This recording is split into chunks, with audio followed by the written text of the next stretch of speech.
Welcome back to I Accidentally Married a Filipina. This is episode 4, and my name is Rob. As I said at the end of episode 3, I reluctantly moved on from Anna and her 2 small children and was getting ready to continue video chatting with Samantha. Samantha was 30 years old, and if you are familiar with the Filipino culture, a 30-year-old woman is pretty unwanted and considered an old maid. Samantha was pretty good at English and had a good sense of humor and laughed a lot.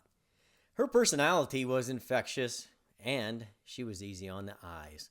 She was petite, had waist-length straight black hair that shimmered in the sunlight, and had the same smooth light brown skin as many in her country did. I always had trouble ending the video call with her as she was so engaging.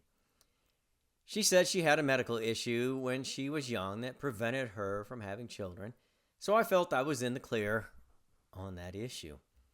Samantha would call me when she was out at the local bar/restaurant in her small town that had live music or karaoke, and she was out with her whole family.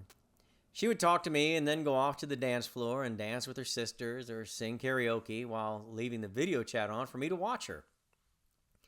It was fun to see what her life was like in her small town. As much as I liked talking to her, I still had 2 more Filipinas to chat with regularly and get to know via video chat, but Samantha was the clear number 1. After I would hang up with Samantha, I would call Lovey. That is her real given name. Lovey lived in the province. Lovey was 29 years old and had wavy, dyed brown shoulder-length hair, big brown eyes, full lips, and a well-endowed chest that you wouldn't normally expect on such a petite woman. We were chatting regularly, but sometimes her phone would mess up and she would only be able to message and sometimes be able to send pictures. I understood because phones are a huge expense there, and they tended to keep their phones longer than their useful electronic life cycle. I continued to chat regularly with Samantha and Lovey nearly every day and every night, and occasionally someone from the dating site would pop in and video chat with me for a few days.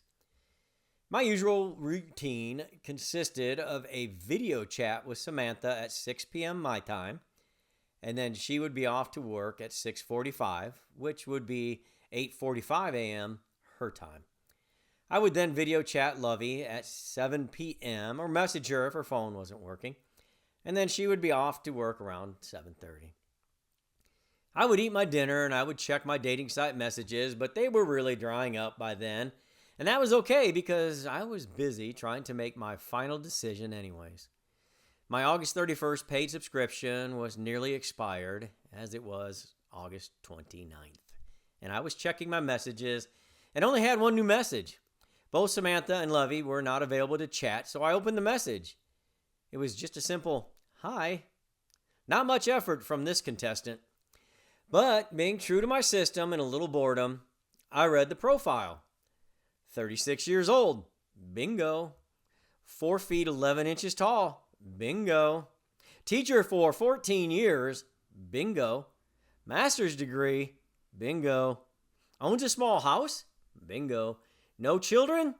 Jackpot. I could not believe my good fortune. But then I looked at her pictures.